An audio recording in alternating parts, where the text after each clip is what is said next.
bayaran dari panitia. Artis dangdut dikasih uang 150 juta.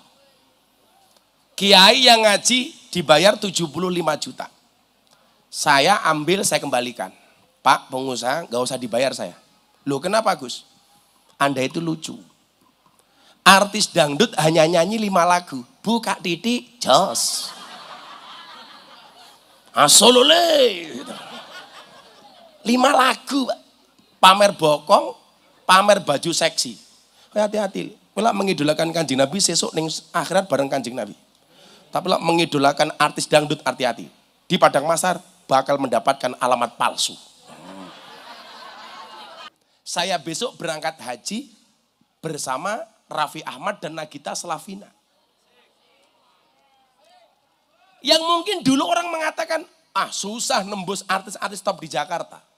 Faktanya, Raffi telepon, bro temenin gua haji dong.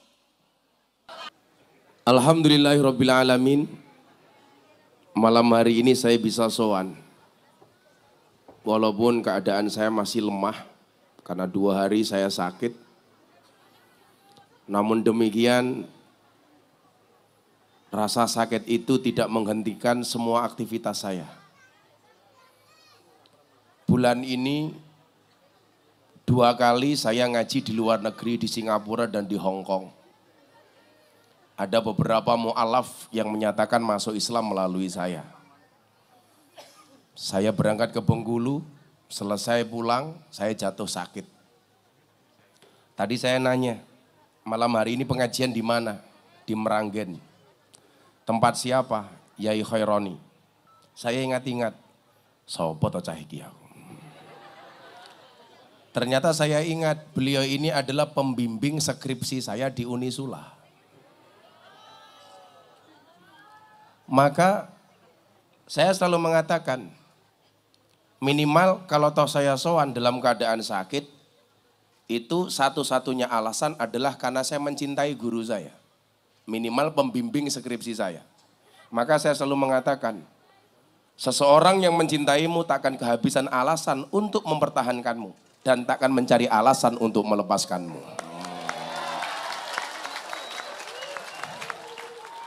Maka malam hari ini saya bilang, makan permen, minumnya susu. Hei orang Meranggen, I love you.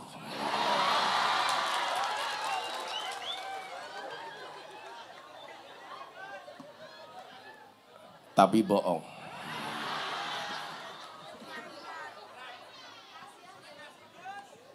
Bapak Ibu dan para hadirin yang saya muliakan. Terlebih lagi kemudian saya disampaikan sama manajemen saya, bah acaranya Khatmil Quran. Bapak Ibu yang saya muliakan. Saya itu sebenarnya paling gak pede ketika bertemu dengan para hafidhul Quran. Kenapa demikian? Salah satu pertanyaan Imam Ahmad bin Hambal. Ketika bertemu dalam mimpinya ketemu dengan Allah. Beliau sampaikan kepada Allah Ta'ala. Ya Rabb, bima taqarrubal abdu ahabba ilaika. Wahai Tuhan, bagaimana caranya ketika seorang hamba itu pengen dekat dengan Engkau? Bagaimana seorang hamba menunjukkan rasa cintanya kepada Engkau? Kalau rasa cinta seorang laki-laki kepada perempuan, mungkin dilakukan dengan memberikan hadiah. Kayak mas-mas Hadroh ini umpamanya. Kamu senang sama cewek, berusaha kirim chatting melalui WA.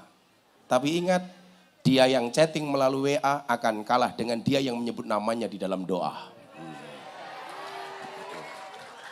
Tapi ingat, kalau toh kamu berdoa, bisa jadi setiap malam kamu menyebut namanya di dalam doamu.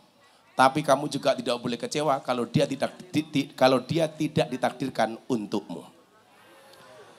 Nah, pertanyaannya sekarang adalah bagaimana ketika seorang hamba itu pengen menunjukkan rasa cintanya, kedekatannya dengan Allah. Kula kedah pripun Gusti, kata Imam Ahmad bin Hambal. Ternyata Allah kemudian berfirman, Allah berkata, bi qiraatil Quran. Dengan cara membaca Al-Quran. Lebih lanjut lagi kemudian dikatakan apa? Man arada ayyatakallama ma'allah falyaqra'il Qur'an. Barang siapa yang pengen mendekat dengan kiai, caranya adalah dengan nyuguh tegan. Kamu modus ya?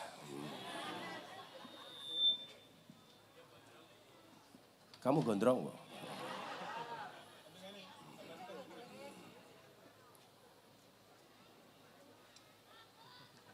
Kok dadak mau ke sendok kon ngerok degan apa kepiye? Pengajian malah kaya ning pantai. Lah ning pantai no seksi-seksi. Lah kene tuwek-tuwek tungkae meletek. Ora menarik blas.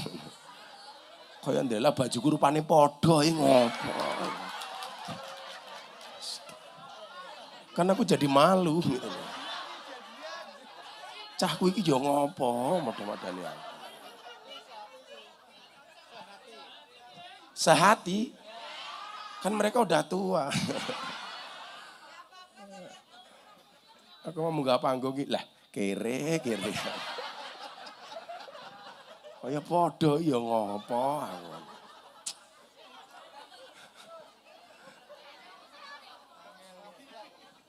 Untung yang pakai banyak. Coba kalau cuma satu, kan dikira suami istri ya. Tapi orang nggak percaya lah. Masa istri saya gemuk? Lemu kayak ngono.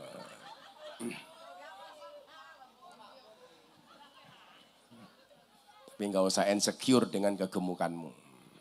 Toh cowok sekarang lebih suka dengan cewek gemuk dibandingkan cewek seksi. Kamu tahu alasannya? Kenapa cewek gemuk lebih diminati daripada cewek seksi? Karena cewek seksi hanya fokus kepada penampilan, tidak pernah fokus kepada perasaan. Yeah.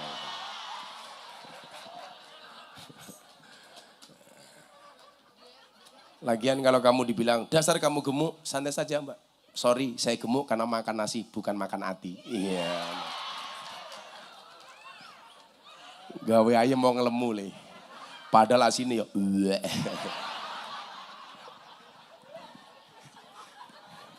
Kan aku zizi.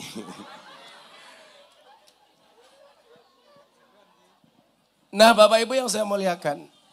Maka kemudian disampaikan. Man arada ayyatakallama ma'allah falyaqra'il Qur'an. Barang siapa yang menghendaki takallum, berbicara langsung, telepon langsung, chatting langsung dengan Allah, caranya adalah falyaqra'il Qur'an. Maka bacalah Al-Qur'an. Disebutkan dalam riwayat lain, akrimu ahlallah fid dunya.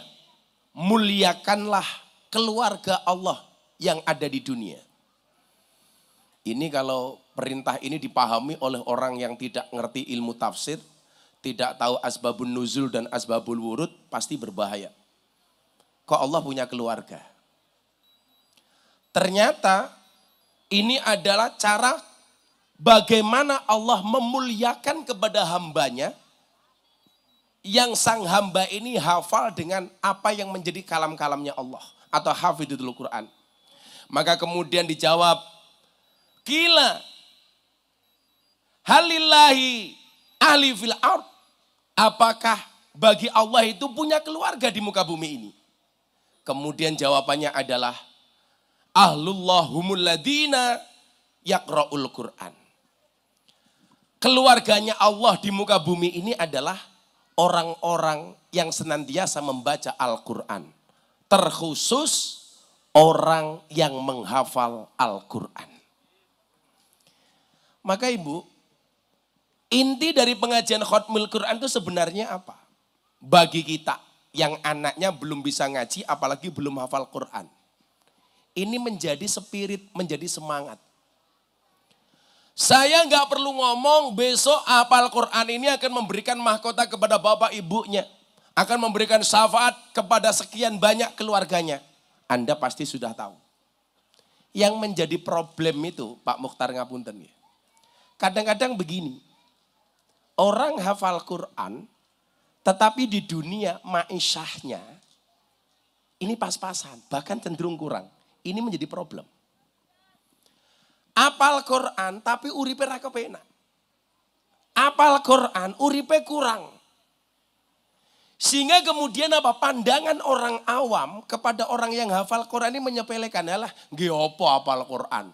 Mangane kangelan kok.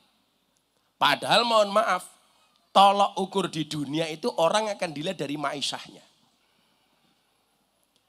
Saya sendiri selalu berpendapat bahwa urusan dunia itu harus idhar, bukan ikhfa. Coba dibaca nih.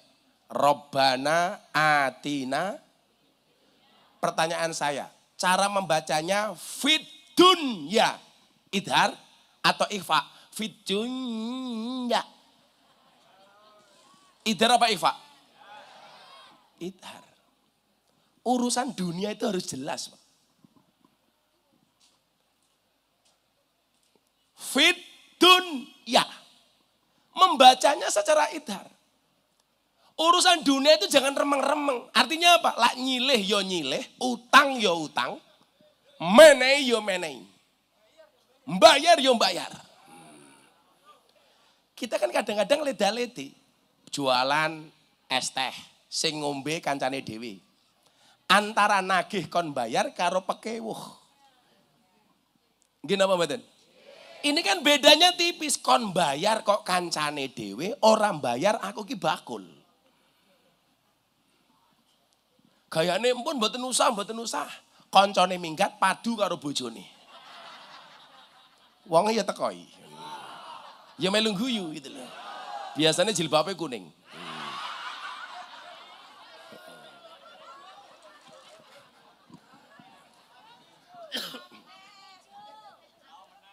Nah, maka Bapak Ibu rahimakumullah, saya berharap santri itu mengerti betul tentang kaidah wal ismu minhu mu'rabun wa mabniyun. Isim itu kan jenisnya ada dua, mu'rab dan mabni. Nah, di mana posisi santri? Santri hari ini tuh mohon maaf, mu'rab apa mabni? Seharusnya santri itu mu'rab, Pak. Dinamis. Bukan mabni, statis. Santri hari ini harus dinamis, bukan statis. Santri hari ini harus optimis, bukan pesimis. Santri hari ini menjadi problem solver, bukan troublemaker. Santri hari ini harus menjadi imam, tidak hanya sekedar menjadi makmum. Santri hari ini harus menjadi trendsetter, bukan hanya menjadi follower. Dan saya role model di bidang itu. Anak muda NU sekarang yang menjadi role model orang-orang kayak kita. Saya mampu mendobrak satu hal yang dianggap tabu. Contoh, dulu yang dihargai di kalangan pejabat, pengusaha, Pak. Itu rata-rata siapa nih? Bukan ustadz, artis. Kalau ngundang artis dibayar mahal. Kalau ngundang kiai dan ustadz dihargai apa adanya. Betul? Apalagi kalau sudah nyanyi Mangku Burel, mahal itu. Kayak cangkeme sopo.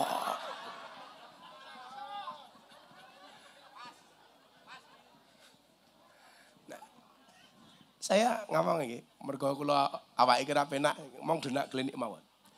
Kadang-kadang kita tuh nggak fair, Pak. Menghargai mereka yang tafakuh fitin. Saya pengen membuktikan kaidah bahwa may yuridillah bi khairan yufaqihu fitin. Barang siapa yang dikehendaki kebaikan olehnya oleh Allah, maka akan dibaikkan agamanya. Kan kaidahnya begitu. Kemudian apa? Man aslaha akhiratahu fa aslahallahu dunyahu. Barang siapa membaikkan akhiratnya maka dia akan dibaikkan dunianya. Tapi coba Anda lihat, kenapa orang-orang yang baik akhiratnya kadang-kadang hidupnya justru nelangsa? Salah satu penyebabnya apa, Pak? Kita itu nggak fair sebagai masyarakat. Coba Anda lihat. Ketika ada orang berpenampilan mewah, kok yang berpenampilan artis. Kita gampang memberikan pemakluman. Oh ya maklum artis. Tapi kok yang berpenampilan mewah kiai? Orang akan mengatakan apa? Kiainya berlebih-lebihan. Ini logikanya di mana Pak? Kalau ada artis di hotel mewah, orang akan mengatakan apa? Maklum artis. Kalau kiai yang berada di hotel mewah, loh kok kiainya kayak gitu? Ini problem. Kalau artis punya mobil mewah, orang mengatakan, sus, maklum artis terkenal, bayarannya larang. Tapi begitu kiai yang menggunakan mobil mewah, kiainya hubudunya, mencintai dunia. Ini logika-logika Belanda yang dulu memang dibuat. Bagaimana kemudian anak Indonesia itu nggak pede jadi kiai Pak. Dan saya mau mendobrak hal-hal seperti itu, walaupun saya dikritik. Maka satu saat saya diundang pengusaha kaya raya, juragan batubara plus anggota DPR. Delalah acaranya bareng dengan penyanyi dangdut. Artis dangdut nyanyi 5 lagu. Saya disuruh ngaji 1 jam. Selesai acara, sama-sama suruh tanda tangan nerima bayaran dari panitia. Artis dangdut dikasih uang 150 juta. Kiai yang ngaji dibayar 75 juta. Saya ambil, saya kembalikan. Pak pengusaha gak usah dibayar saya. Loh kenapa Gus? Anda itu lucu. Artis dangdut hanya nyanyi 5 lagu. Buka titik, jos. Asolole. 5 lagu Pak. Pamer bokong, pamer baju seksi. Hati-hati, kalau mengidolakan Kanjeng Nabi sesuk ning akhirat bareng Kanjeng Nabi. Tapi kalau mengidolakan artis dangdut hati-hati. Di padang mahsyar bakal mendapatkan alamat palsu.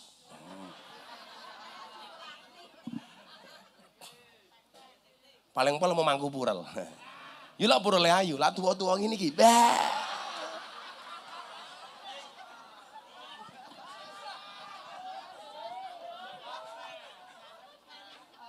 Cekel lemak kabeh kandhane.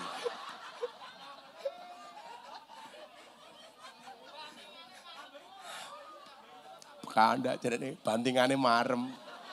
Wis salah. Salah satu hikmah cewek gemuk itu supaya tidak mudah dibanting. Malah banting Saya bilang, Anda itu lucu Pak pengusaha. Lah pripun Gus? Artis dangdut Anda undang, hanya nyanyi 5 lagu. Yang value yang didapatkan masyarakat bisa kita perdebatkan. Anda hargai mahal. Sementara kiai yang Anda undang, entah sebagai pencitraan atau membangun akhlak dan moralitas, Anda hargai lebih murah dibandingkan penyanyi dangdut, artis dangdut. Saya bilang Bu, kalau begini caranya, selamanya anak Indonesia hanya akan bercita-cita menjadi artis dangdut. Tidak ada yang mau menjadi kiai. Kenapa? Karena merasa santri itu gak ada harganya. Ngundang kiai itu diwenehi pira-pira wong ikhlas. Pejabat ngundang saya itu punya kepentingan Bu. Kepentingannya apa? Bisa menghadirkan Gus Miftah. Jamaahnya banyak. Sementara ngundang artis hanya untuk ya. Celakanya di mana? Kiai diundang, suruh datang dengan penuh keikhlasan, sementara pejabat punya kepentingan. Bajingan rah, ayo gue.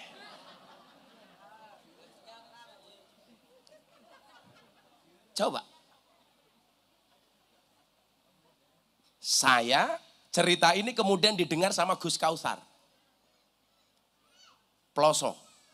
Saya diajak sowan kepada abahnya Gus Kausar. Yaidah, Kiai Sepuh Ploso hari ini.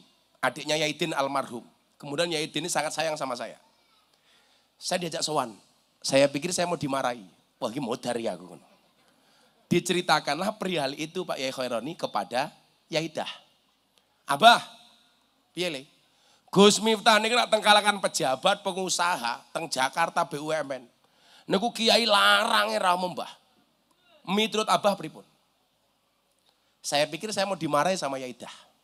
Jawaban beliau apa coba? Ra'aitu ahakul hak hakul mu'allim. Hak yang paling hak itu adalah haknya guru.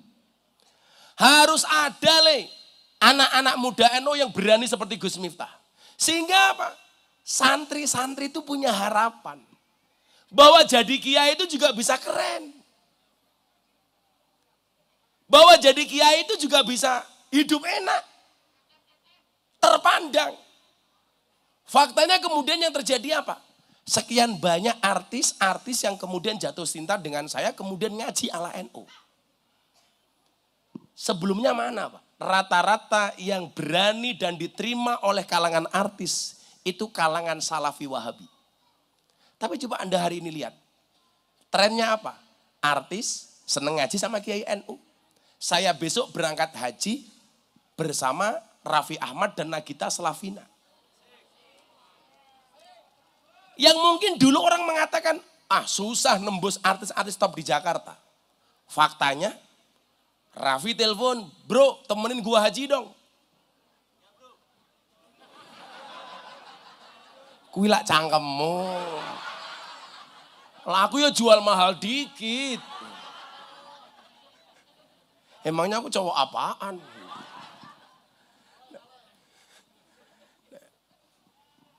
Sehingga kemudian apa? Ini akan menjadi trendsetter, Pak. Bahwa santri-santri seperti di pondok pesantren Hidayatus Sholihin ini punya role model. Bahwa ternyata jadi kiai itu bisa keren. Oh no le. Mila bocah-bocah hadrat takoni. Gue wani ngelamarku, wani ngelamar anakku pekerjaanmu apa? Kamu jawab. Penerbang. Wow. Pesawat apa? Hadroh Airline. Wow. Paling calon mertuamu bilang, alah cahadroh paling duitnya mau sarung. Kamu bilang sama calon mertuamu, jangan lihat sarungnya tapi lihat ilmunya goblok. Isinya. Lah isinya ngene iki ya cilik paling.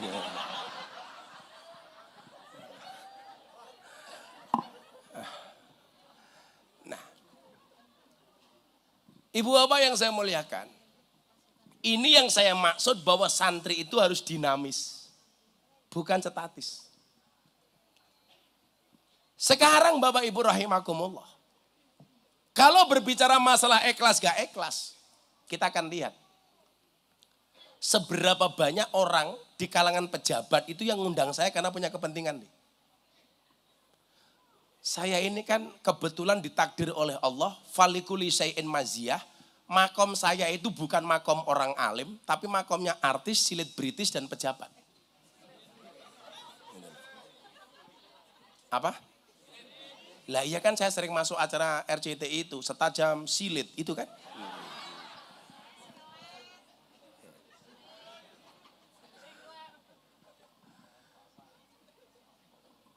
Jadi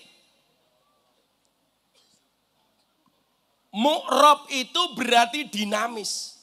Bahkan berani ngambil resiko, Pak.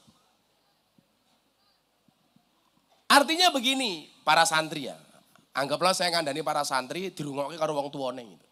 Supaya wong tua itu juga bangga punya anak santri gitu loh, Bu. Betul, Bu? Ya, adik-adik yang khotimin itu. Kamu semangat, Duk. Sambil lihat Gus Miftah sambil berdoa, khotimat itu. Ya Allah, anugerahkanlah saya suami seperti dia ya Allah.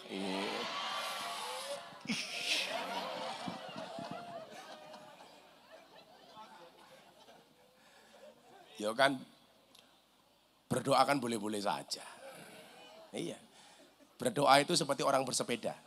Cepat atau lambat pasti sampai tujuan. Maka teruslah berdoa walaupun doa-doamu belum dikabulkan. Kamu suka sepedaan nih? Kalau suka sepedaan saya ingatkan. Tetap berhati-hatilah di jalan. Kenapa? Karena jatuh di aspal tidak seindah jatuh di pelukan mantan. Iya. Apalagi di Demak banyak jalan berlubang. Wah. Itulah bedanya Jakarta dengan Demak. Kalau Demak banyak jalan berlubang. Kalau Jakarta banyak lubang berjalan. Iya.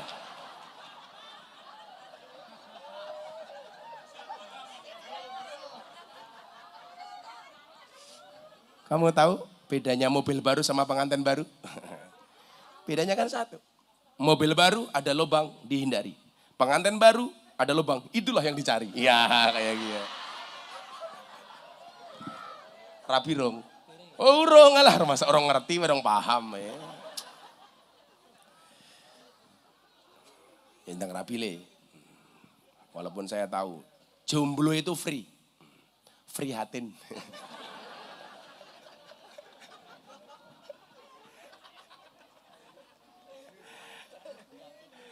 Ya Allah, sakit.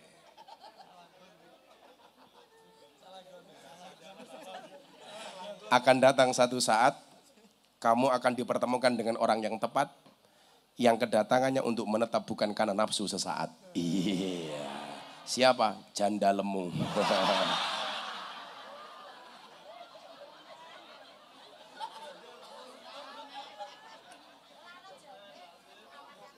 Oh, perawan kupingmu kuwi perawan. Biyen. Perawan. Wis tahun 6 ya, Bu ya. Kalau quote Gus Miftah tentang pernikahan itu apa, Le? Menikahi orang yang kamu cintai itu pilihan. Tapi mencintai orang yang kamu nikahi adalah kewajiban. Maka sebelum menikah bukalah matamu lebar-lebar, setelah menikah tutuplah matamu rapat-rapat.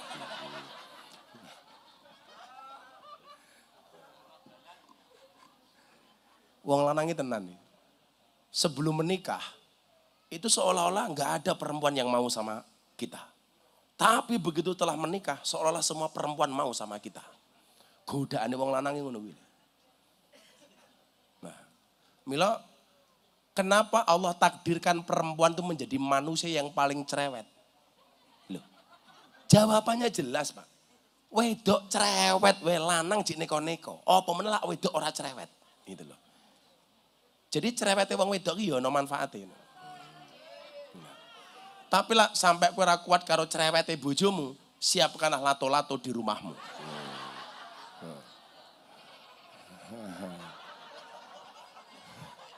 Walaupun secara alami kamu sudah punya lato-lato. Lah kayak banser niki le, wetengmu aja gede. Wong lanang ki lak wetenge gede biasanya lato-latone cilik. Aja gede-gede, oh kayak gede banget. Kang Wahid deh. Paling lato-latonya kisut.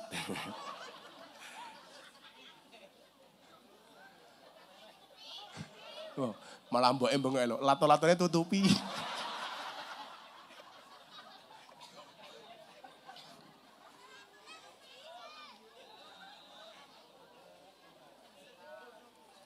InsyaAllah. Sallu ala Nabi Muhammad. Apa bedanya santri yang dinamis sama yang statis? Apa perbedaannya orang yang optimis dengan pesimis? Lah malah di foto-foto banjir yang lemu ki ngopo? Kamu penasaran dengan lato-latonya ya?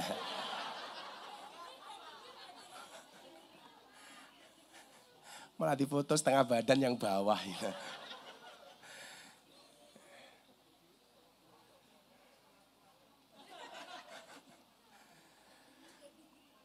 Tenan, aku tuh tak pikir-pikir, ngopo ya wong wedok kok menangan?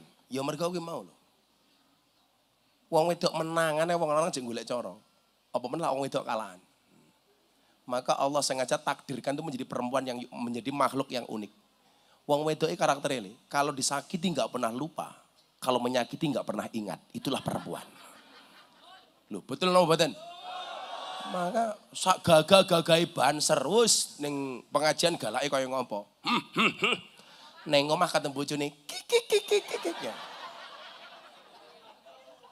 Lah kok banser Yai Khaironi lho, halah. Sak alim-alime diketak bojone goblok dadak tak kandhani.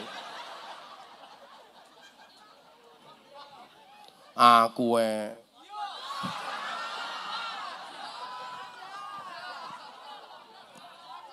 siapa yang bilang podo kok piye? Luwih parah.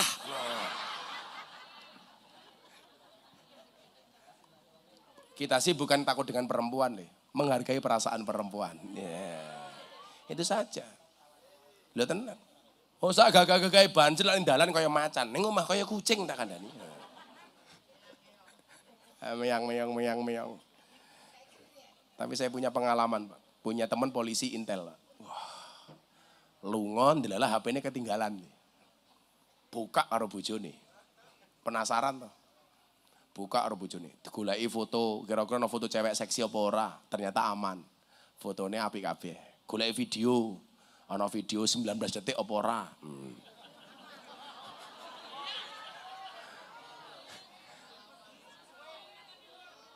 Hati-hati. Gunakanlah waktumu sebaik mungkin. Kenapa? Karena sedetik saja berharga, apalagi 19 detik. Karena versi panjangnya saya baru nunggu dari Pak Kiai Khaironi. Delok videonya aman, foto-foto nggak ada yang mencurigakan. Akhirnya dia penasaran. Pengen buka kontak HP-nya. Kira-kira ono jeneng cewek apa ora. Ternyata di situ ada beberapa nama yang dia curiga. Yang pertama, ditulisi Amazing Woman. Penasaran, ini sopo Amazing Woman nih? Ditelepon sama dia, Amazing Woman. Ternyata ibunya suaminya. Api Amazing Woman. Kemudian ditelepon lagi, ada nama Special Woman. Iki sopo meneh? Ternyata begitu ditelepon, ibu mertuanya, mbok sing wedok. Apik bojoku. Terakhir ada apa lagi? Bidadari surgaku. Ditelepon. Sopo iki? Begitu ditelepon ternyata istrinya. Aku. HP-nya langsung ditutup, dikasih ke suaminya. Akhirnya saking senengnya dia punya perusahaan, hasil bulanan dikasih suaminya 40%. Mas, kamu bener-bener suami yang setia. Akhirnya yang terjadi apa? Suami ini pergi, buka HP langsung telepon. Tukang gas. Ternyata selingkuhannya. Ngono carane. Inta dilawan.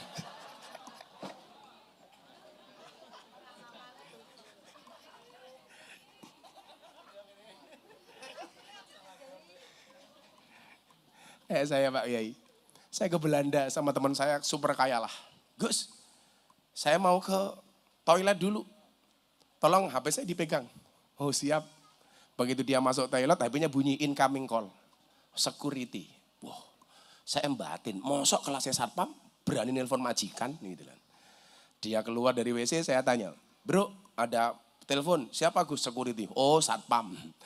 Begitu jalan saya bilang, saya nggak percaya itu satpam. Mana mungkin satpam berani telepon majikan? Dia jawab, sopo kuwi? Bojoku Gus. Jadi dalam kontaknya ditulis security, bajingan tuh. Wong lanang kurang ajar kali. Begitu baru menikah, bidadari surgaku. 5 tahun menikah, istriku. 10 tahun, security. 15 tahun, mak lampir. 20 tahun, Israel tak kandani.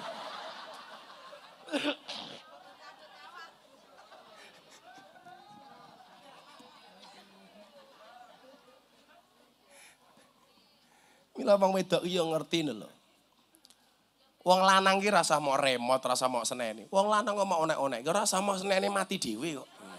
Jare ki lak yo mati dhewe. Kan kula bali kula mun kondo to. Wong wedok sing apik itu wa in amartaha atau atka. Dikongkon wong lanang manut. Khusus wong meranggen. Wong wedok sing apik kuwi wong lanang urung njaluk sing wedok wis nawani. Kuwi baru keren. Kuwi lak karo bojomu sing nyah-nyoh ngono lho.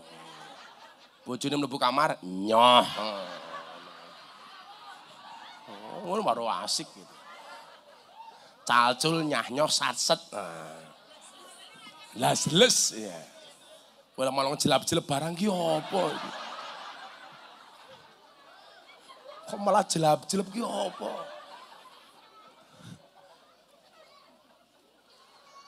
Sing lanang rong njaluk, sing wedok wis nawani. Isuk sing lanang rong njaluk wedang, wedangi. Sing lanang rong njaluk sarapan, sarapi. Sing lanang orang njaluk susu. Orang paham we. Kamu tahu kenapa dinamakan susu? Nggak ngerti, karena jumlahnya 2. Kalau 1, su.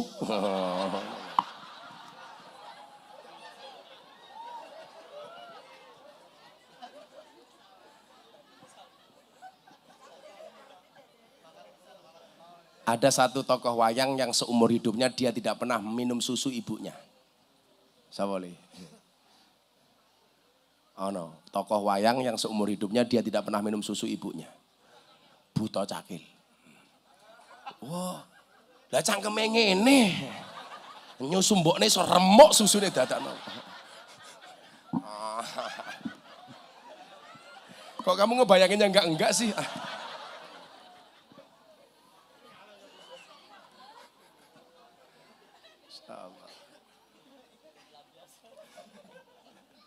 Jenengmu sapa le? Irsyad. Oh Irsyad, apik men jenengmu.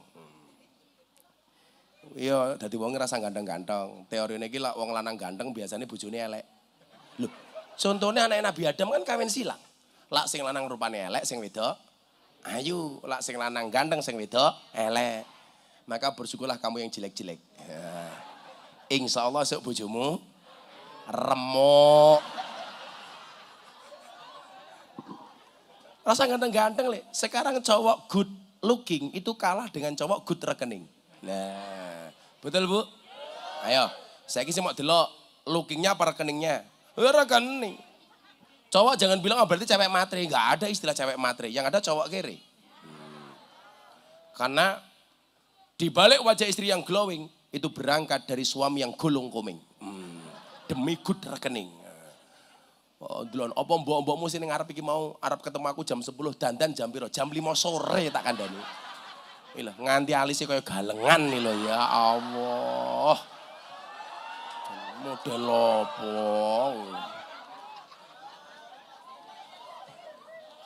Aku kadang-kadang batin, aku jenis rayu papan karambol.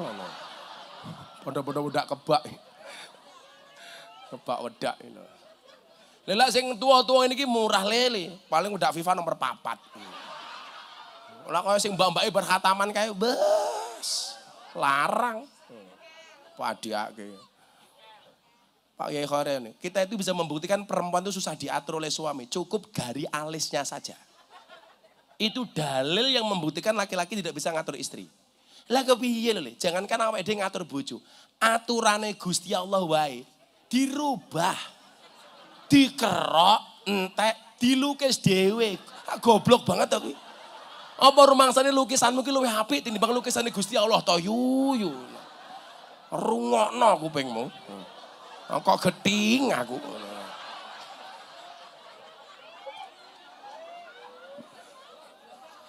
Les wis apik-apik dandani dhewe iki lho.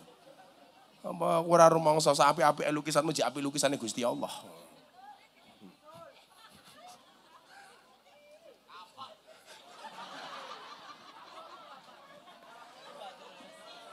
Mbak delok penampilannya Irsyad iki lho jujur.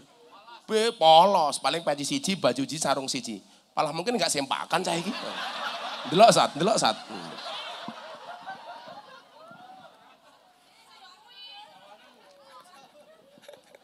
Malah sepil matamu, sepil ini.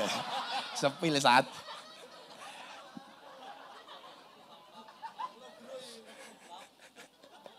Kayak santri gue lagi lucu meneh. Bocah cuwilik ini lho, cah cilik kayak anak Pak Kiai iki. Nggosop sempake kancane bocah lemu. Lah goblok banget aku. Lah mangkat salat dinggo, pas salat mlotrok. Lah nggosop kok sempak iki lho. Iki kepiye ta iki aku. Lah nggosop sandal jek nalar lah. Nggosop sarung nalar, nggosop sempak. Kesusu wis komat melayu ning masjid teko ngarep masjid mlotrok. Ya Allah. Yes, ono-ono. Apa bedanya santri optimis dengan pesimis? Yang tadi saya bilang wal ismu minhu mu'rabun wa mabniun. Bu, saniki ngaten, kalau enak contoh nggih. Iki apa tadi? Kopi. Gedene ya Allah. Sak gentonge makam Sunan Kalijaga iki.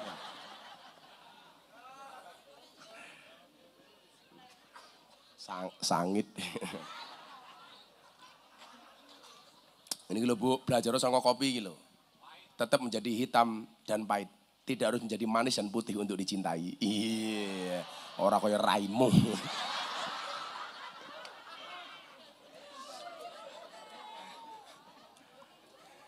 Bagaimanapun yang hitam itu lebih menyenangkan dibandingkan yang putih. Buktinya apa? Tai lalat lebih menyenangkan dibandingkan panu. Ayo kowe. Kowe pilih raimu ana tai lalat apa kebak panu? Ayo kowe. Menang hitam.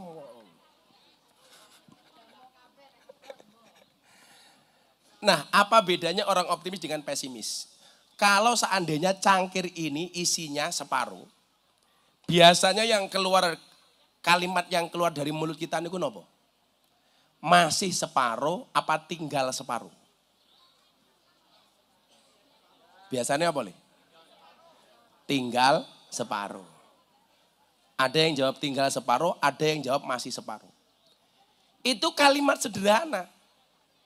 Tapi bisa menjawab apakah kita termasuk orang yang optimis atau pesimis. Bagi orang yang mengatakan masih separuh, itu adalah orang optimis. Kenapa? Karena yang dilihat itu isinya bukan kurangnya. Tapi bagi orang yang mengatakan tinggal separuh, dia pesimis, Pak. Nah, ternyata manusia itu lebih banyak yang pesimis dibandingkan yang optimis. Maka segala sesuatu yang dilihat itu biasanya kurangnya, bukan lebihnya. Contoh, kenapa perempuan kok reko-reko nyuntik irung pesek menjadi mancung dengan cara disontek dengan menggunakan solikin? Apa kayak? Silikon yang nyontek namanya dokter solikin.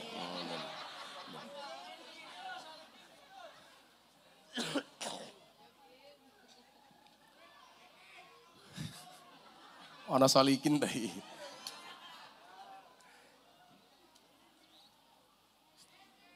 Karena yang dilihat itu fungsinya yang kurang, bentuknya yang kurang. Bukan melihat fungsinya.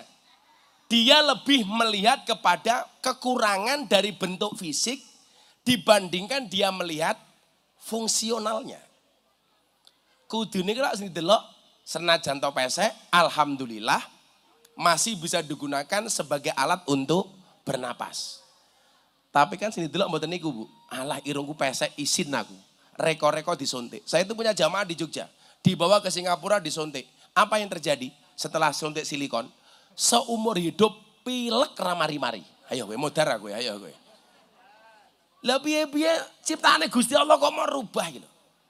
Orang itu kan sudah dengan menggunakan ukurannya masing-masing.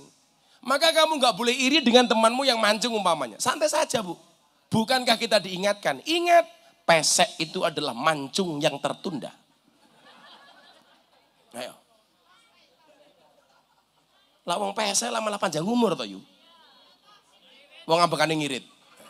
Lah sing mancung-mancung cepet mati. Ambekane boros. Tur lak pilek upile gede-gede. Ayo. Zizi. Maka menjadi pribadi yang optimis itu menjadi penting. Apa bedanya optimis dengan pesimis? Orang optimis melihat peluang dari sebuah masalah. Sementara orang pesimis melihat masalah dalam setiap peluang. Kalau orang optimis yang dilihat peluangnya, orang pesimis yang dilihat masalahnya.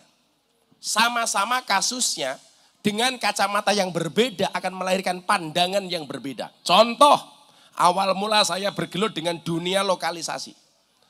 Orang menganggap dunia lokalisasi itu penyakit. Penyakit masyarakat. Bahkan dikatakan sampah masyarakat. Orang yang dianggap sampah masyarakat, saya berpikir ulang. Sampah saja masih bisa didaur ulang. Sampah masyarakat yang kemudian dipandang sebelah mata sebagai kaum marginal, bagi saya ini sebuah peluang untuk dakwah. Maka di saat orang semuanya menjauhi, saya masuk, Pak. Di saat orang benci dengan PSK, saya justru mendatanginya. Di saat orang hanya bisa memaki, saya justru datang untuk belajar bareng ngaji. Yang dulu dianggap orang masalah, sekarang jadi problem. Mohon maaf, yang dulu dianggap problem dan masalah, sekarang menjadi solusi. Bukankah kemudian agama itu hadir sebagai sebuah solusi, bukan sebagai sebuah problem.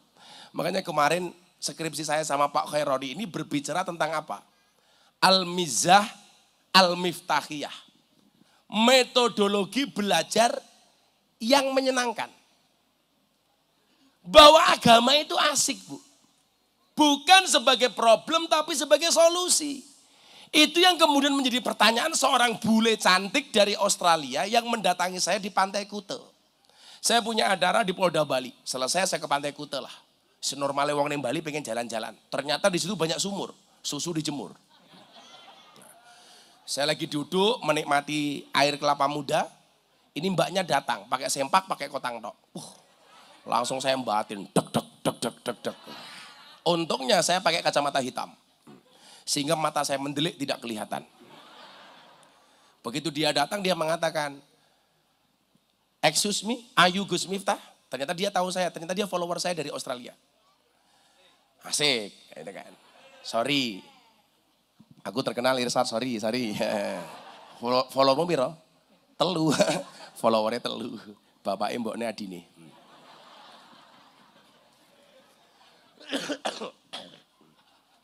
Nah singkat cerita dia tanya begini sama saya.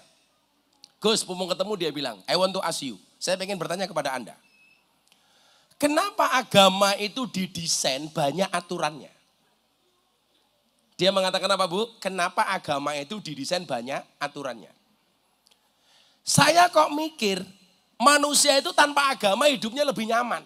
Kenapa? Karena nggak perlu ada aturan. Saya tanya, contohnya apa, Mbak? Orang Islam tuh banyak aturannya.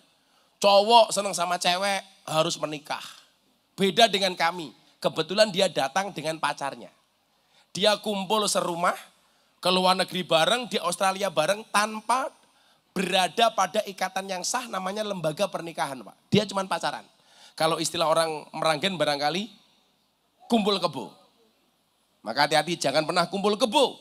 Karena kalau sampai kamu punya anak namanya gudel.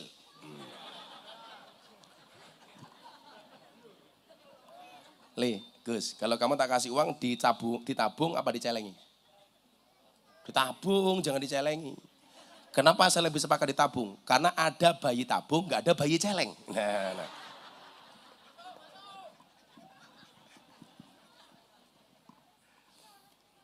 Pertanyaan dia begini, kenapa agama itu justru menjadi problem bagi kami? Bukan sebagai solusi. Saya bilang, Mbak, kamu tahu kenapa agama itu banyak aturannya? Jawabannya adalah karena manusia itu banyak maunya. Punya aturan saja, Pak, itu masih dilanggar. Contoh, wong lanang wis dikai peraturan, lak seneng karo wong wedok ki kudu khidbah. Wala junaka alaikum fi ma aradtum min khidbatin nisa au aknangtum fi anfusikum. Undang-undangnya bagaimana? Ya masyarakat sabab, wahai para irsad dan pemuda-pemuda yang lainnya, manis tato amingkumul ba'ah fal yatazawwaj. Barang siapa punya istato kemampuan, segeralah menikah.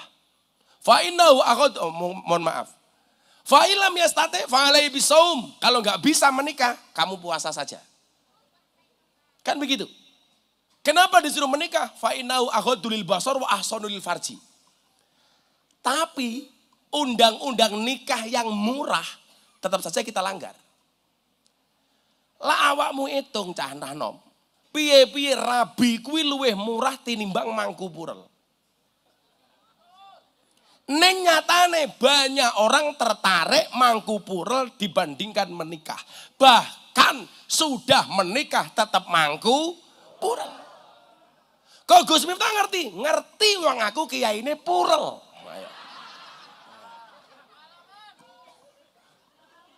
Tidak hanya pengalaman, praktisi. Makanya saya bisa, cangkem. Saya kira cupu, ternyata suhu bosok. Kayak. Saya bukan suhu, kepala suku. Loh, kan saya punya prinsip, Bu. Kulla syai'in idza kasura rahusa ilal adaba. Segala sesuatu itu kalau jumlahnya banyak pasti murah, kecuali adab. Makanya kalau pengen mahal, jadilah orang yang adabnya tinggi, atau jadilah orang yang sedikit. Karena barang itu kalau sedikit langka, kalau langka antik, kalau antik harganya mahal. Kiai itu banyak, tapi yang ngurusi lonte jarang. Siapa? Gus Miftah. Berarti Gus Miftah kiai? Kiai larang goblok. Kalau kiai lonte loh.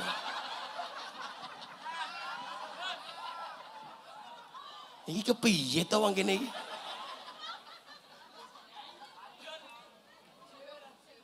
Irisan malah jawab Modarono.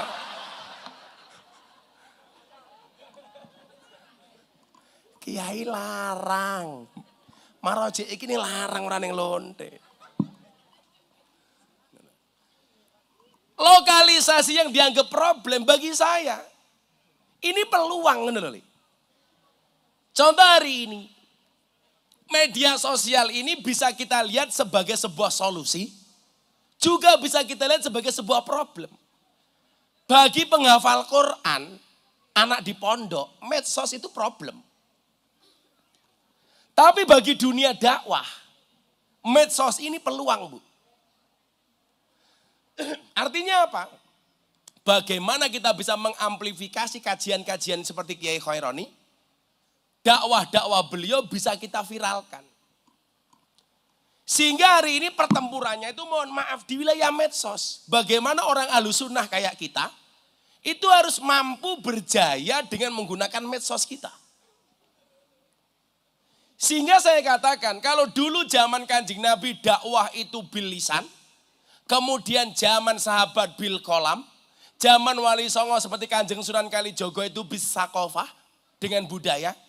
Hari ini dakwah yang paling efektif dengan bil medsos, menggunakan media sosial. Sehingga apa?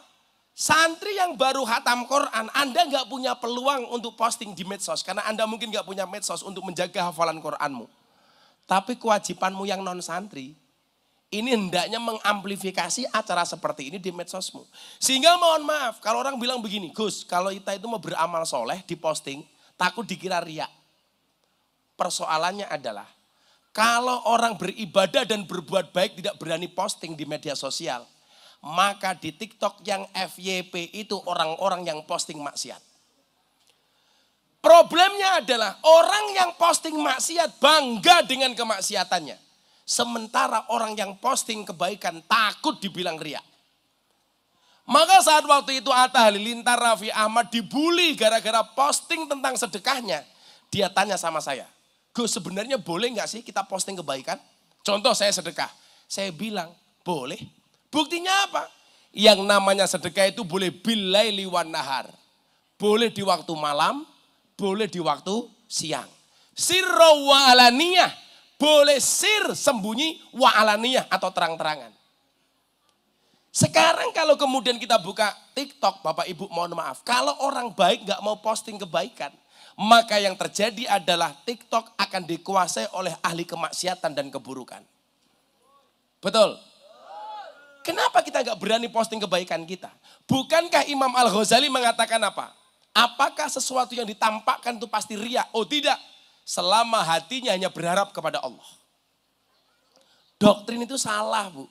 Sehingga apa? Dakwah Ahlussunnah menjadi terbatas. Sekarang orang maksiat saja ditampak-tampakkan oleh makan daging babi dengan bismillahirrahmanirrahim. Ujungnya di mana? Penjara.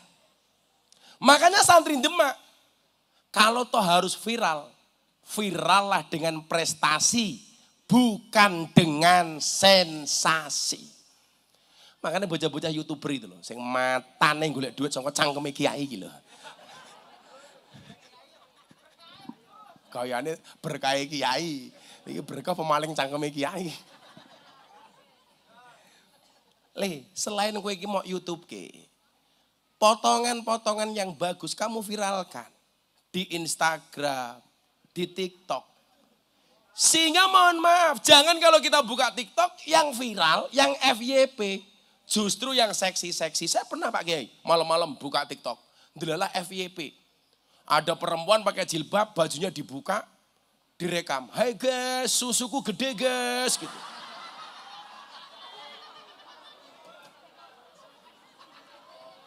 Delalah FYP. Kan mau nggak mau aku lihat.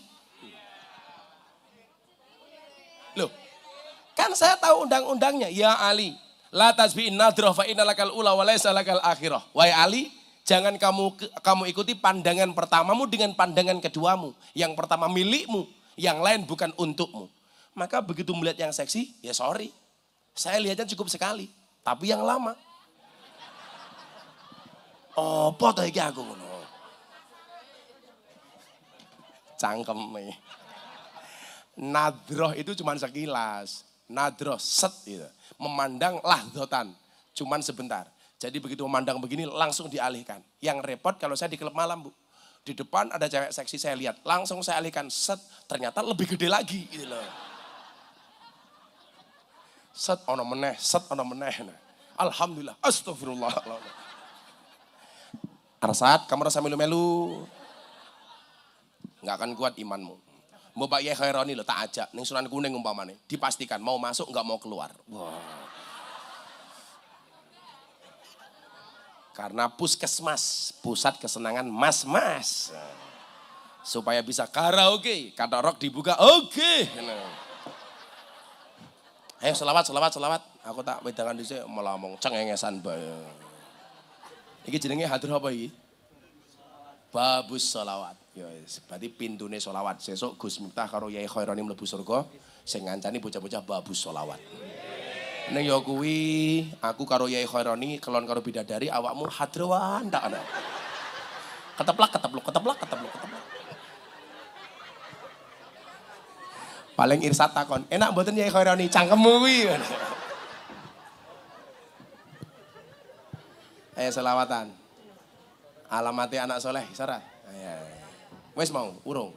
Wah, kuwi apa vokalis? Kok wajahmu gak meyakinkan? Kita cuwil kita omangan apa ora iki? Kuwi apa kuwi? Acek-acek.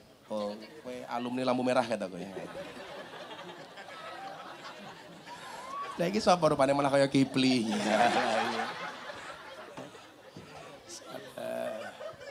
Cah selawat iki sing pede. Wong. Cangkeme sapa meneh? Wah, iki malah ning ndekem ning WC barang iki.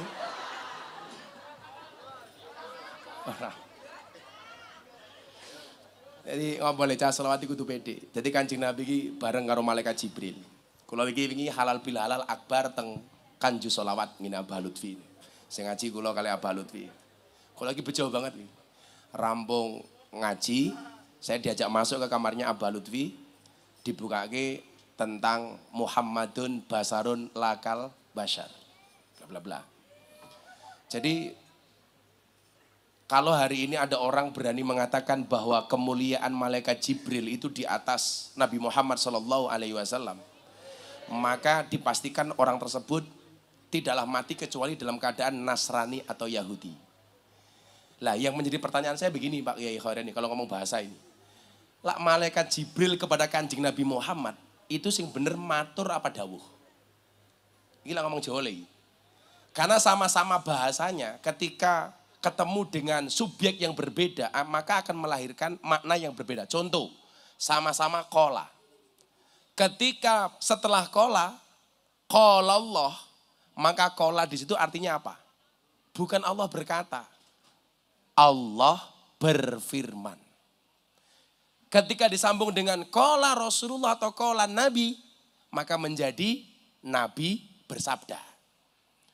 Kalau menjadi kola Yai Khaironi, maka menjadi apa? Kiai Khaironi dawuh. Kalau irsad kepada Pak Kiai Khaironi, kola irsad, maka bahasanya menjadi irsad matur. Pertanyaan saya, kalau Jibril datang kepada Nabi, membawa pesan Allah, itu dawuh apa matur? Tetap matur Pak. Malaikat Jibril matur kepada Kanjeng Nabi membawa dawuhnya Allah. Lah, kita itu kadang-kadang orang Jawa itu begini Pak. Kita itu kelangan Jawane gitu. Padahal awake dhewe iki mukhibine Kanjeng Sunan Kalijaga, kudune ra kena kelangan Jawane.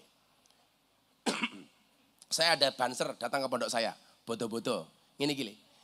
Gus Miftah, Kula sarencang banser rawuh teng pondokipun Gus Miftah. Kanthi menika kula badhe ngendikan, salajengipun monggo Gus Miftah matur.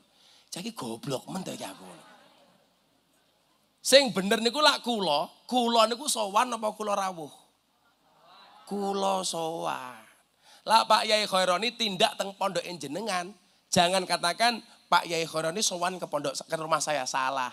Pak Kiai Khaironi rawuh teng gubuk kula. Kuwi padha karo kalimat malaikat Jibril mau.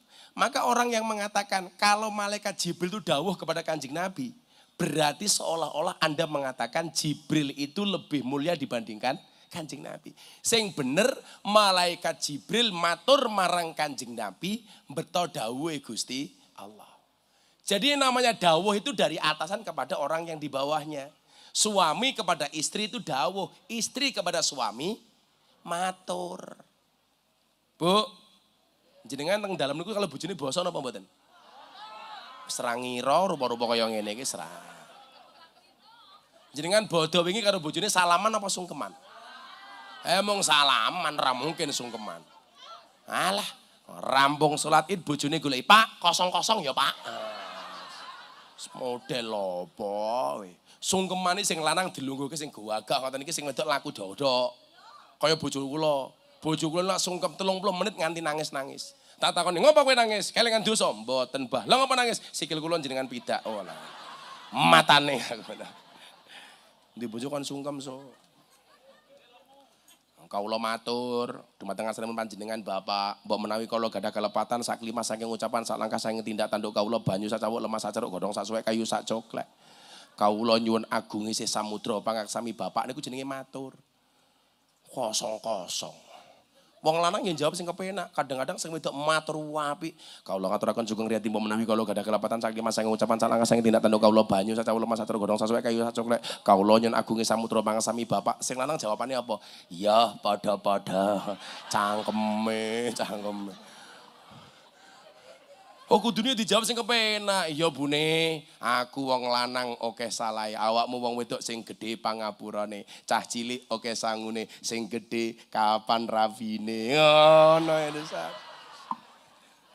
Kuwi rasa baper Sat, takoni karo mbahmu. "Le, kapan kowe rabi?" Jawaban lah kapan sih Mbah mati. Ngono.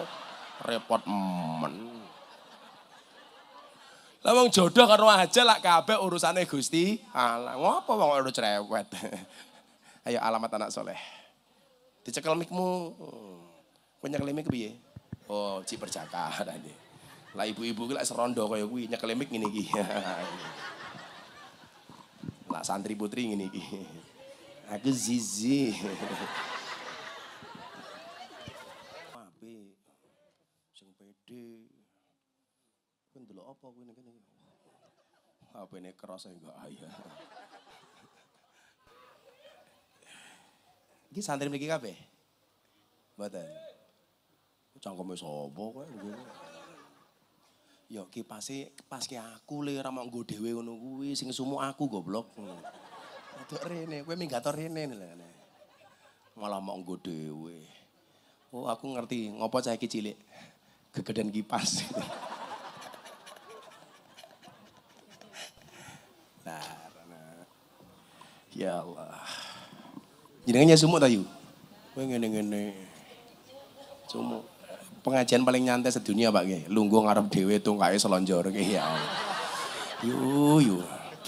Orang rumangsani tungkae meletek-meletek. PD banget nyoh ngono. Jajal wacanan kitab taklim kayak. Salah satu adabe santri itu tidak boleh memanjangkan kaki di hadapan kiai. Kowe malah nyoh ngono. Lak mulus tuh mending.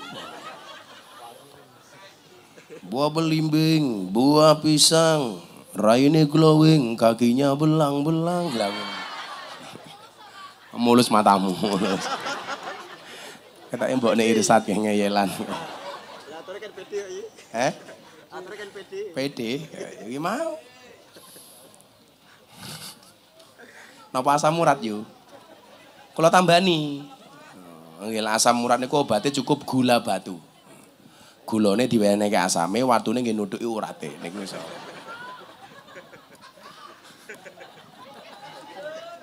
Ajur, ajur. Lanjut mboten niki. Napa men rampung mawon kok? Cangkeme larang dilit. Sapa sing ngomong? Kekrek. Larang dilit. Kok geting aku. Kamu jangan begitu. Karena aku malu. Larang dilit. Orang melu urune cerewet, Kang. Lah saiki lak pengajian karo Pak Kiai Kharan iki lana kotak infak. Dompet mono 100.000, sing mau cemplungke 100 apa 1000? Rupamu 1000. Kebun binatang delok kunyuk sangune 100.000. Delok munyuk lho 100.000. Pengajian deleng kiai viral, infake 1000. Larang kiai napa munyuk kuyu? Munyuk. Jenengan lho ngajeni kiai napa munyuk? Sawat pisan ngomong meneh. Dadi ki ngene nyuk. Kok ngene nyuk. Nah Ibu Bapak rahimakumullah yang saya cintai, hari ini ada perdebatan sangat panjang soal kemuliaan.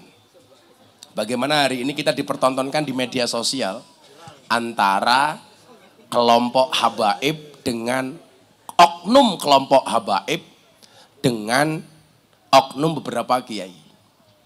Yang sebenarnya saya itu malu betul ketika harus berbicara ini. Tapi ini jadi penting. Saya dari dulu diajarkan oleh orang tua saya bahwa kemuliaan itu berangkat apakah dari nasab atau dari ilmu.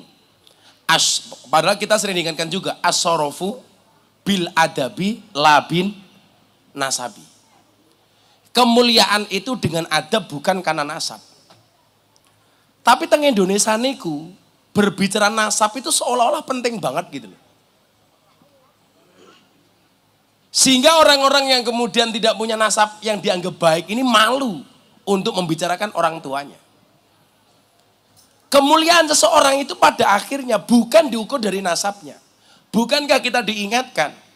Wasyarrul alamina dawul humuli idza fa'akhortahum dzakarul jududa. Generasi yang paling jelek itu adalah ketika seseorang mempunyai nasab yang hebat. Dan ketika ada orang hebat, saat itu dia mengatakan apa? Mbahku mbiyen luwih hebat tinimbang wong iki. Tapi di saat dia mengatakan mbahku lebih hebat, posisi dia bukan siapa-siapa. Orang ini gak ada apa-apanya dibandingkan mbah saya. Padahal saya selalu mengatakan, kita tidak bisa memilih dilahirkan oleh siapa, tetapi kita bisa memilih melahirkan generasi seperti apa. Umpama ibu-ibu kon milih, aku njaluk dadi keturunannya Kanjeng Sunan Kalijogo. Itu ekspektasinya. Faktanya, keturunannya Sunan Jogokali.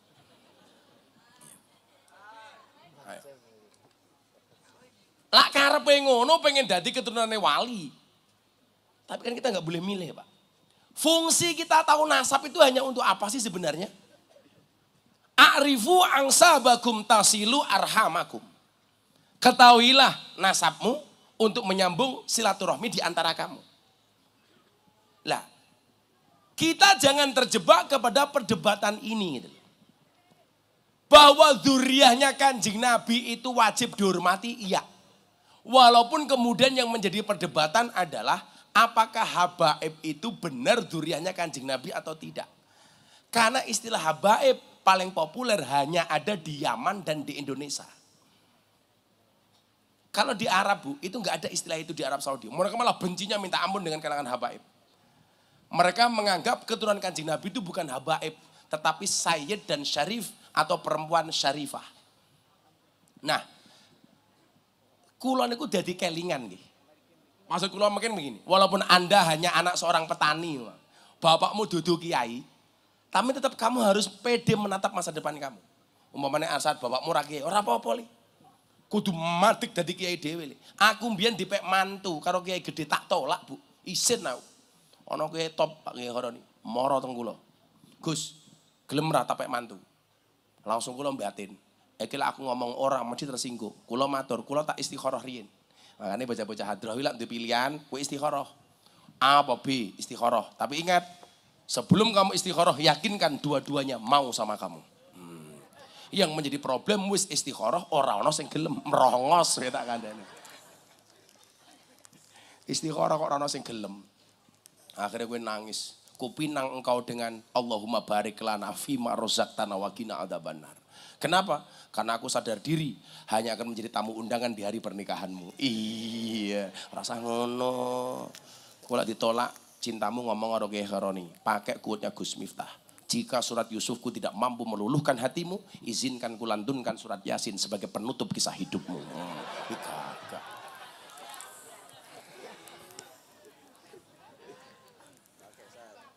Kula waktu itu mulai teng masjid kula. Saya surat istikharah, Bu. Kula niku belas ora yakin. Padahal sing ngaji ngepek mantu kula niku kiai top. Anake ya wayu.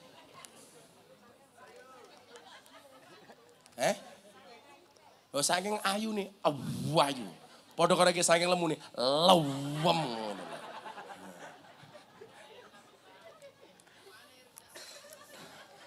Lah, irsat yo saking gurune kewuru. Manuke cewilik.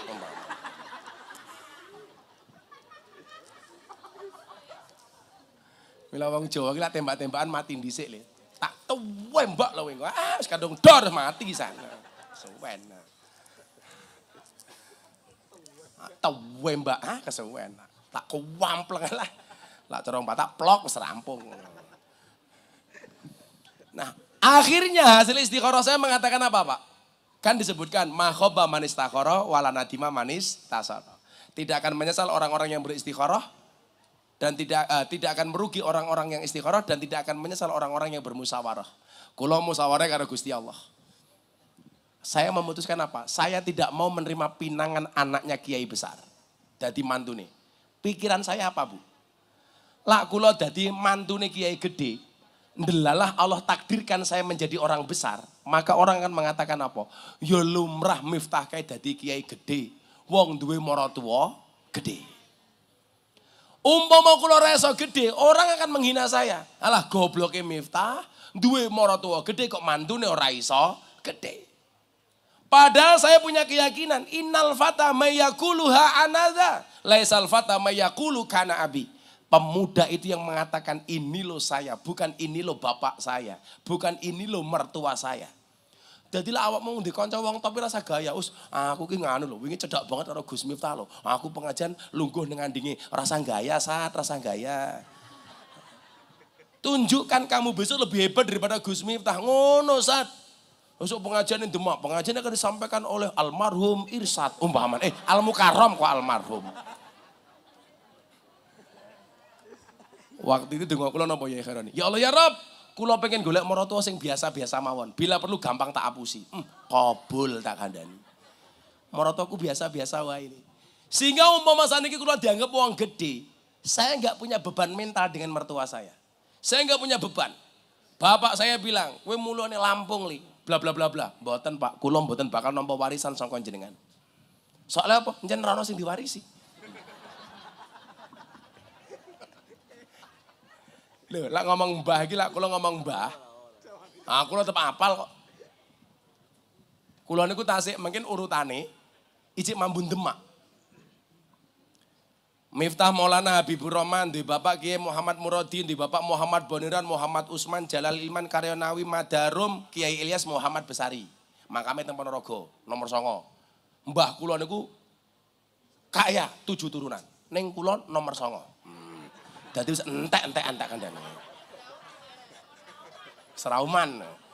Padha karo Irsad, gantenge turunan. Ning dalane nanjak terus serang ganteng-ganteng wis. Mbah Muhammad Besari iki duwe bapak namanya Kiai Anom Besari, makame teng Caruban. Duwe bapak Abdullah Mursad, makame teng Kediri. Duwe bapak namanya Raden Demang. Duwe bapak Pangeran Demang. Duwe bapak namanya Panembahan Wirasmara. Duwe bapak Susuhan Prawara, duwe bapak namine Raden Tenggono, Sultan Tenggono, Raden Patah, Prabu Brawijaya. Dadi lek diurut kula niku nomor 18 sangka Prabu Brawijaya, nomor 17 saking Raden Patah, nomor 16 saking Sultan Tenggono. Loh, berarti aku yang melu duwe Demak lah aku padake lho. Berarti seduluran jenengan niku lho. Oh, ngaku-ngaku. Oh. Berarti kula niku dulure wong Demak ngoten lho. Wong mbah kula niku Raden Patah niku urutan 17. Urutan 18 Prabu Brawijaya. Urusan 16 Sultan Trenggono. Tapi kan kula isen ngono lho. Kula duwe mbah umpamane Sultan Trenggono, Raden Patah. Sopo sing mboten kenal Raden Patah. Maka membanggakan nasab bagi saya malu. Mbahku Raden Patah, mbahku Sultan Trenggono. Aku duwe mbah Muhammad Besari, duwe cucu Hasan Besari, duwe murid Pangeran Diponegoro. Kok saya membanggakan mereka sementara saya nggak punya prestasi apapun. Kudunilah isin. Itu problemnya para Gus hari ini. Mengatakan bapaknya orang hebat, duwe pondok gede, sementara anaknya belum siapa-siapa. Ku yang ngono nger. Jangan mengatakan, oh bapakku duwe pondok, sing duwe pondok bapakmu, dudul awakmu. Jadi bebannya anaknya Yai Khaironi ini lebih besar dibandingkan Yai Khaironi. Kenapa? Dia punya beban mental, bapakku kaya ngene. Kalau sampai saya nggak minimal sama atau lebih hebat dibandingkan bapak saya malu. Kan kudune ngoten. Kok Gus bangga banget iki lho, aku anake kiai gede, sing gede iki bapakmu, Cuk. Dudu awakmu. Malah Cuk. Nah, artinya kalau kemudian dikatakan bil ada bila binasab, bil ilmi la binasab, anak-anak santri hari ini yang merasa bapakmu bukan kiai, Anda punya kesempatan yang sama untuk menjadi orang hebat. Santri, semangat toh. Ndonga karo Gusti Allah. Supaya kemudian apa? Kita punya prestasi seperti orang tua kita, bahkan lebih. Kula niku lak nyritake mbah kula, Muhammad Besari Hasan Besari niku. Muridnya sinten, Pak? Ronggo Warsito. Muridnya sinten? Cokro Aminoto. Muridnya sinten? Pangeran Diponegoro. Jenengan pirsa, siapa nama komplit Pangeran Diponegoro? Ibu-ibu lah ngerti, tak wene hadiah. Aku nggawa hadiah. Nama lahirnya adalah Ontowiryo. Nama komplitnya Kiai Haji Bendoro Raden Mas Abdul Hamid Ontowiryo Mustahar Heru Cokro Senopati ing Ngalogo Sayyidin Panatagomo Amirul Mukminin Khalifatullah Tanah Jawa Pahlawan Gua Selarong Pangeran Diponegoro. Ayo. Wes ngene saat, kowe ngerti nama aslinya Raden Ajeng Kartini? Ora ngerti. Nama aslinya adalah Harum. Putri Indonesia, harum nama.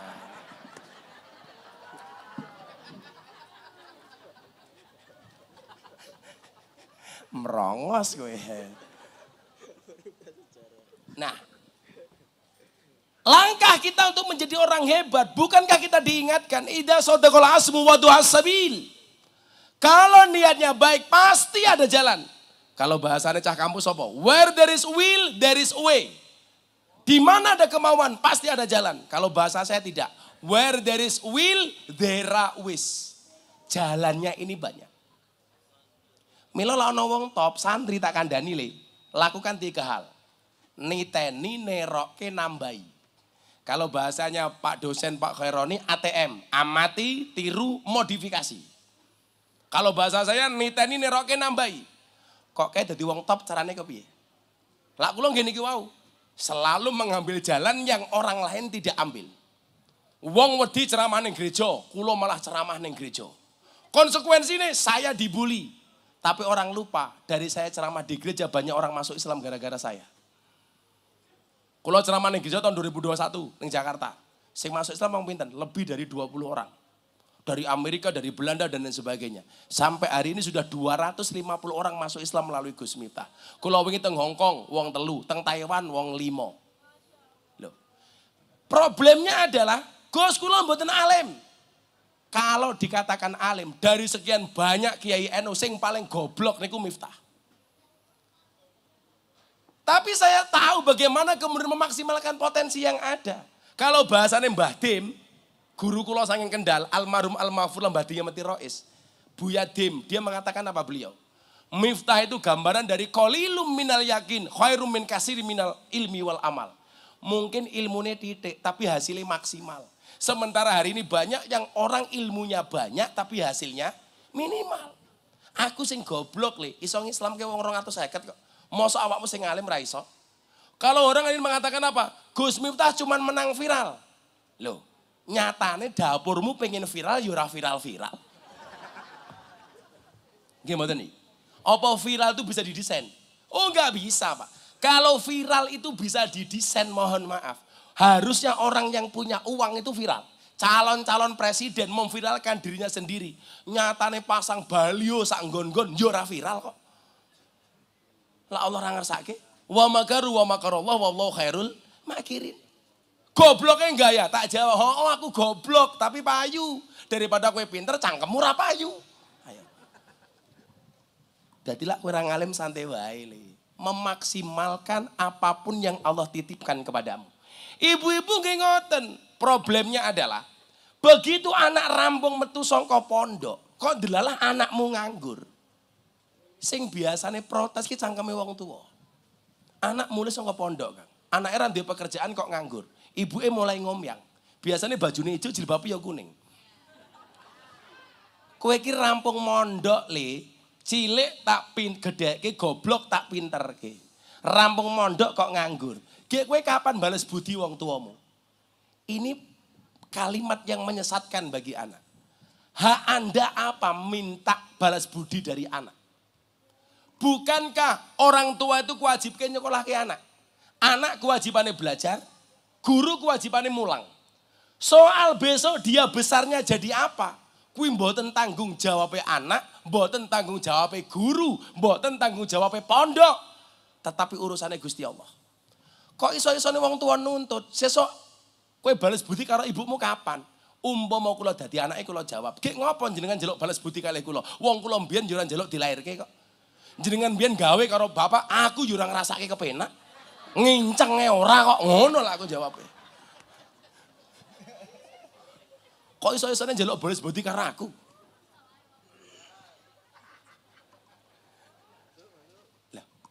Lah ngono li. Mondok. Soal sesok kowe dadi apa urusane Gusti Allah? Bukankah kita diingatkan, man aslaha akhiratahu fa aslahallahu dunyahu. Barang siapa membaikkan akhiratnya maka Allah akan membaikkan dunianya. Ning ya kuwi mau lho yu. Wong lah berjuang teng agama kaya kula. Lah wis kaya kula saiki wis penak karo penak. Biyen zaman kula berjuang, godaane napa? Summalaatiyan naum min baini aidihim wa min khalfihim wa an aimanihim wa an samailihim. Godaannya dari arah depan, belakang, kanan, kiri. Songko ngarep. Musuhe sapa? Anak. Alah Pak jenengan dadi guru agama bayarmu pira urip reso kepenak. Songko mburi bojo, cangkeme cerewet. Wes. Pak aku isin di bojo kaya awakmu penghasilannya ora jelas. Apa meneh awakmu mudin, Pak, iso oleh rezeki ngenteni wong mati umpamane. Ngomenyek lak karo mudin. Lak duwe mantu mudin iki belas ra pede. Lak duwe mantu polisi banggane ora. Mantumu sapa? Polisi. Mantumu sapa? Tentara. Mantumu sapa? Mudin. Polisi mati sing bungkus, mudin. Tentara mati sing bungkus, mudin. Bupati mati sing bungkus, mudin. Pegawai negeri mati sing bungkus, mudin. Mudin mati, bungkus dhewe. Kok sia-sia karo mudin? Digodho sangka anake, sangka bojone, mara tuwane. Kula ngrasake yu melu mara tuwa pirang-pirang taun. Ora ono enak-enake belas tak kandhani. Loh, jalan hidup saya harus punya cerita, saya ikut mertua. Supaya sesudah Irsad dan teman-teman, kok ndelok ditakdir melu mertuamu, kowe iso belajar saka pengalamanku le. Saenak-enake manggon karo mertua le, mesti ora enak, mending ngontrak dhewe walaupun sak kamar. Ono ae masalahe. Soalnya kula mbiyen iki lak mau 5, madhep mantep mangan melu mertua. Malah M10 barang kok dadakno. Madhep mantep mangan melu mertua muring-muring menantu meneng mawon. Ora urun kok cerewet. Akhirnya malah M15, mantep mangan melu morotua muring-muring menantu meneng mawon, morotua mati menantu melu marisi. Mertuaku yang jawab sak geleme M1 le, napa Pak? Matamu.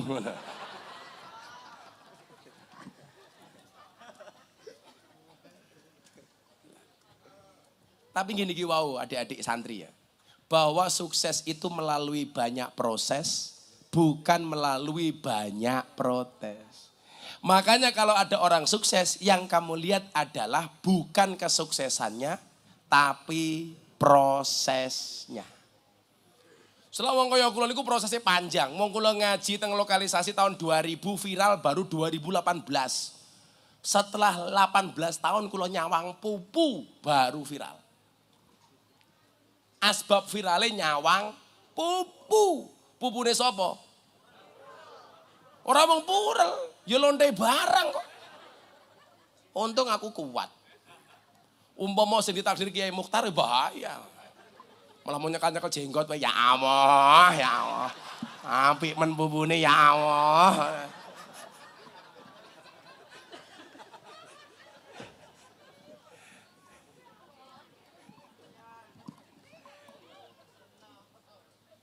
Akhirnya Bapak Ibu, sampun jam 12:30. Aku ki loro lho yu. Wis ngompet ya aku ki. Aku ki nyawang Irsad ikat mau wajahi loro e. Iki mbah aku mumet apa memang Irsad bermuka dua aku gak ngerti aku. Muga-muga bojomu ayu le, amin. Rondo anak 5.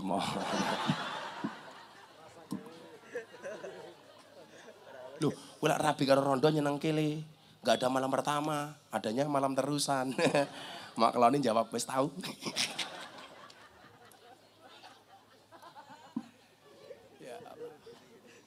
Wis toh, mang percaya. Asaku firizki, asaku firrozik. Orang yang meragukan rizkinya berarti meragukan sang pemberi rizki. Iki kuwabe ndur rezeki dhewe-dhewe kok. Bapaknya profesinya apa? Pak Lurah? Kuli. Wah kuli ora mungkin. Kuli kok jame apik iki ora. Orang gaya li kuli. Wah bos mebel ketok rupane ukir-ukiran. Rezekine sangka mebel, bapaknya mungkin sangka nopo. Banser iki lho belajar karo Banser. Mila kula ngomong, salah satu manusia paling ikhlas itu adalah Banser. Nah, takoni TNI Polri Banser hebat pundi Gus? Yo Banser kok. TNI Polri nampa gaji, Banser ora. TNI Polri SK-ne mlebu bank, Banser ora ono SK-ne sing mlebu bank. Kan ya ora mungkin, mosok SK diklat tinggi utang ya ora mungkin. Ora kok Banser hebat ya mergo SK-ne ra payu iki. Tapi nyatanya uripe berkah.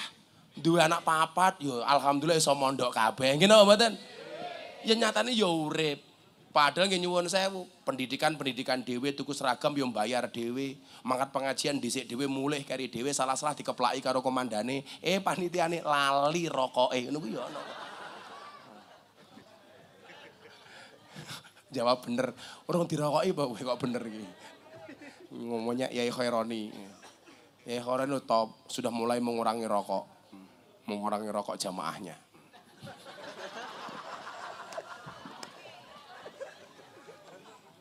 Lah Pak Khaironi, mungkin ini jarang kula jawab nih. Napa Gus Miftah niku mboten ngerokok? Kula niku alhamdulillah Bu, dari cilik sampai saat niku urung tau ngrasake rokok. Dan saya enggak seneng rokok. Bapak saya itu perokok berat. Sampai usia 70 tahun beliau masih merokok. Lah kula sampai khawatir waktu itu. Malah bapak kula dalil. Awak mengerti lali? Napa apa? Berdasarkan penelitian WHO, 15% orang meninggal karena merokok. Lah ndene ngertos, rungokno dhisik. Berarti yang 85% meninggal karena tidak merokok. Wah, kok aku yo ngono to. Wah, ra iso ngalahke wong tuwa ya aku. Akhirnya mulai kula gawake buku bahaya merokok. Pak niki mang waos bahaya merokok. Diwaca oleh bapak kula. Seminggu kemudian alhamdulillah bapak saya berhenti membaca.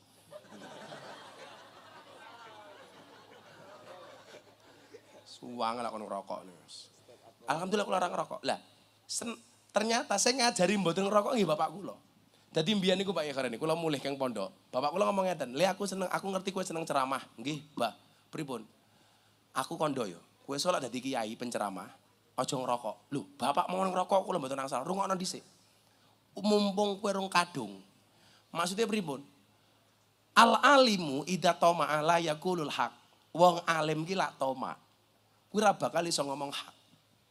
Contohnya tomak pripun, Mbah? Kiai kuwi salah si tomake karo jamaah. Lak ngerti kiai ning ngerokok, jamaahe dhewe sowan kiai larang nggawa rokok ya ora kepenak. Kiai khorene kok rokoke apa ya? Maka otomatis senajan to kiai ini ora njaluk, jamaah niku kepikiran gawake rokok kiai. Kiai ini dhewe lak disowani karo jamaah ya kadang-kadang mikir, kira-kira jamaah kae nggawa rokok apa ora. Alah ngomong, "Mboten Gus, lah cangkemmu mesti hooh kok apa." Kanca-kanca kula kan kathah, cacah nom nih. Lah, akhirnya bapak kula kondo, kowe rasa ngerokok le. Kowe iki minimal orang rokok, ngurangi tomakmu karo jamaah. Bahasa itu membekas banget nih. Maka kenapa saya nggak ngerokok sampai hari ini? Sehingga jenengan tindak nggen kula, wis ora perlu nggawa rokok. Wong kula ora ngerokok kok. Maksud saya apa? Ya nggo mentahan wae ngono. Odo wae. Lebih mahal cangkemmu. Tidurin jenengan lebih mahal. Ora urune cerewet yu. Santet meteng kowe.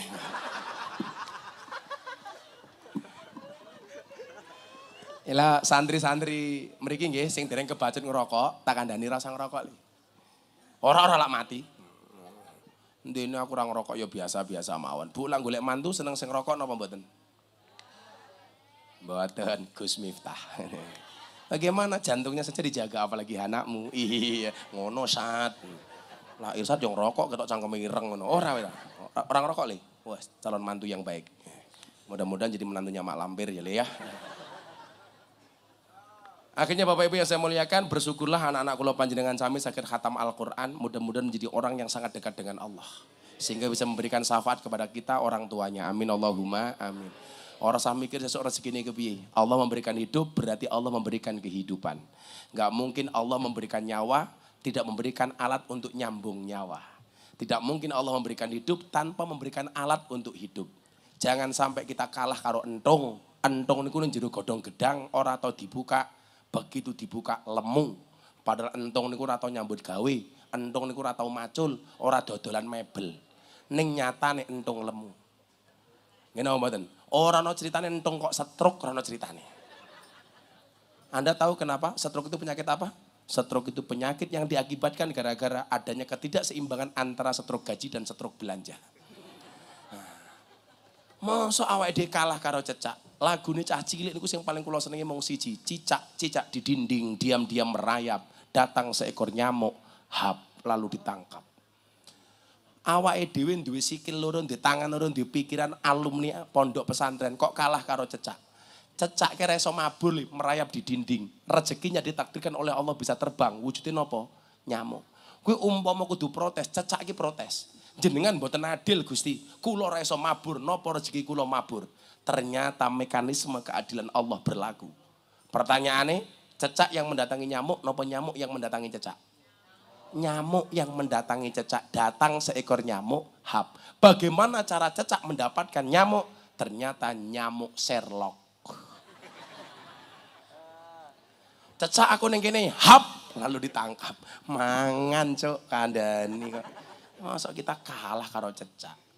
Moga-moga anaknya dadi wong apik kabeh. Insyaallah ketemu di hari-hari berikutnya. Bu nggih, mudah-mudahan bersama di dunia bertetangga di surga. Sehingga kowe iso nginceng surgane Gus Miftah kaya ngapa, aku iso nginceng awakmu kaya ngapa. Inceng-incengan.